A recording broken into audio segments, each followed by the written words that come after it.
Bonjour, re-bienvenue, j'espère que vous allez bien. Aujourd'hui, je parle encore de jeu de rôle, mais cette fois-ci, on va faire un grand focus sur le scénario. Le dernier bastion, le fort Pirop. C'est surtout une petite introduction, je vous donnerai pas trop de divulgateurs et autres, mais c'est surtout pour vous tenir informé, puis vous mentionner tout ce qui a à trait au scénario, puis vous préparer un peu pour jeu de rôle. Jeu de rôle 2025 de cette année, lui focus beaucoup sur une dynamique un peu différente, une espèce d'amalgame des années précédentes. L'année dernière, on avait le droit à 3 guildes qui s'affrontaient. La salle était divisée en 3 dans une compétition amicale et saine. Cette année, il y aura encore une mini-division, mais ça va être très différent. Parce que cette année, le jeu est pour des personnages de niveau 3, que vous aurez également les fiches, pas les fiches, mais les conditions de création de personnages disponibles sur le site internet, sur le Discord et sur l'événement sur les réseaux sociaux, bien sûr. Sachez que cette fois-ci, vous allez diviser en 3 fronts, parce que on s'en va se porter à la défense du fort, qui est présentement pris d'assaut, et les renforts vont arriver par 3 voies différentes, et le fort est pris d'assaut à 3 endroits différents. Le front est modifiable après la première mission. Par défaut, les tables 1 à 6 vont avoir un front, les tables 7 à 11 un autre front, et 12 à 18 un troisième front. Les fronts sont est, ouest et nord. Vous saurez facilement lequel front vous êtes attitré. Ils sont déjà même divisés sur le Discord si vous voulez le savoir. Après ça, vous allez pouvoir modifier le front que vous souhaitez aider. Si vous voyez qu'il y a des tables qui ont plus de difficultés que d'autres, si vous vous rendez compte que votre jeu va très bien, si vous voulez aider la table de vos amis, ou si au contraire, vous vous dites tout dans la salle, hey, on va focusser sur la défense d'un front pour après ça changer, et ainsi de suite, pour essayer d'accumuler le plus de points possible sur les 3 fronts différemment. Bref, il y a quand même une part de stratégie si vous voulez l'appliquer. Sinon, mise en contexte, le fort Pirop est le dernier bastion de la Malkavie contre les forces d'invasion du Clair-Obscur. Le Clair-Obscur, il y en a peut-être qui ont déjà entendu ce nom-là par le passé. Peut-être que oui, peut-être que non. Puis eux, ils viennent de la Wanslavie, un royaume gouverné par un dragon ayant pactisé avec les forces de l'Éternel. Ça aussi, je pense qu'il y en a qui ont déjà entendu ça. Les adeptes du culte de l'Éternel ont longtemps planifié ce regroupement de situations depuis le revers fâcheux de Wigol. Oh, ça aussi, on a déjà entendu ça. Le fort Pirop est aussi le lieu de protection du cristal de la vie ainsi que de l'arbre des essences. Ces 2 reliques sont la source de la prospérité de la Malkavie. Sans elles, la région sera vite submergée par une tempête nécrotique et toute vie sera alors à risque. Les aventuriers, pendant ce scénario-là, vous allez faire partie d'une force spéciale mandatée par les Chevaliers de la Rose Pourpre afin d'aider à défendre le bastion contre les forces ennemies. Chaque table va devoir choisir son front, comme j'ai mentionné. Donc, comme vous pouvez voir, il y a quand même un certain rappel par rapport au scénario Terreur à Wigol d'il y a 2 ans. Effectivement, c'est une forme de suite indirecte, mais qui a quand même beaucoup de clins d'œil durant l'événement. Sachez qu'il y a également une dynamique différente cette année, comme j'ai mentionné. Le scénario est beaucoup plus poussé, punché, ponctué. Il est vraiment plus mis pour une exécution rapide. Il y aura moins de déplacements que vous aurez à faire comme les autres années. Vous allez moins avoir à choisir des emplacements, vous promener, aller choisir des choix de mission, autres.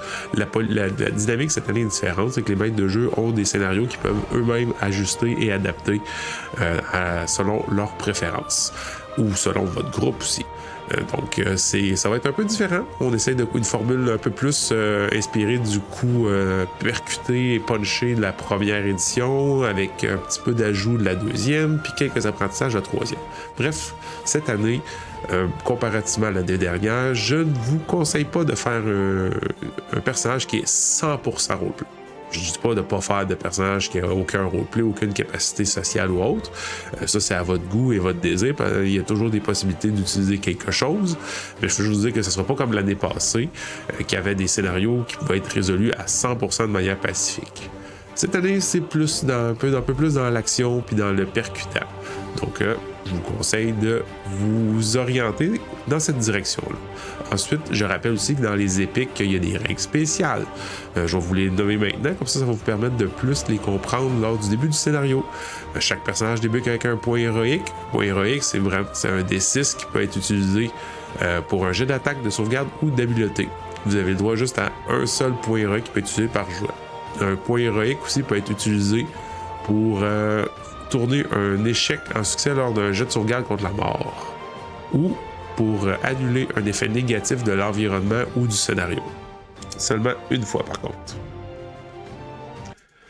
Ensuite, chaque groupe peut réclamer un seul repos court durant le scénario.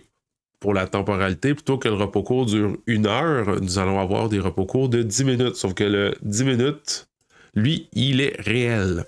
Donc, profitez-en aussi pour prendre une pause, changer votre fiche, prendre une bière, aller au petit coin, bref. Profitez-en.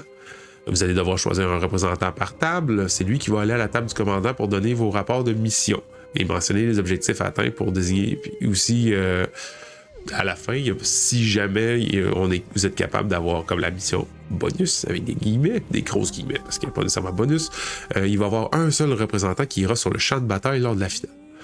Chaque personne aussi, vous allez débuter avec une potion de soin. Chaque groupe va recevoir une bannière possédant des effets qui vont être énumérés.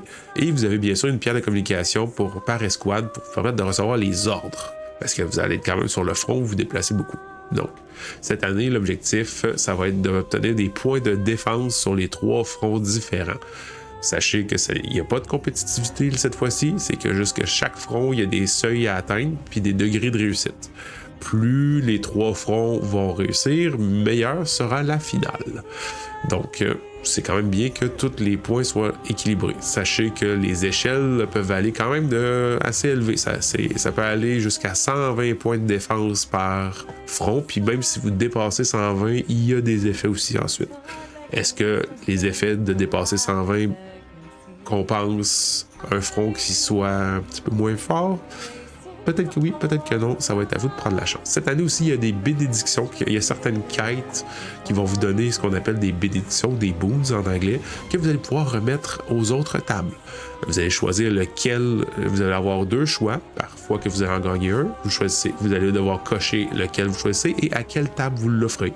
Vous pouvez déterminer un numéro de table au hasard ou choisir avec discernement quelle table pourrait avoir le plus de besoin de cette aide.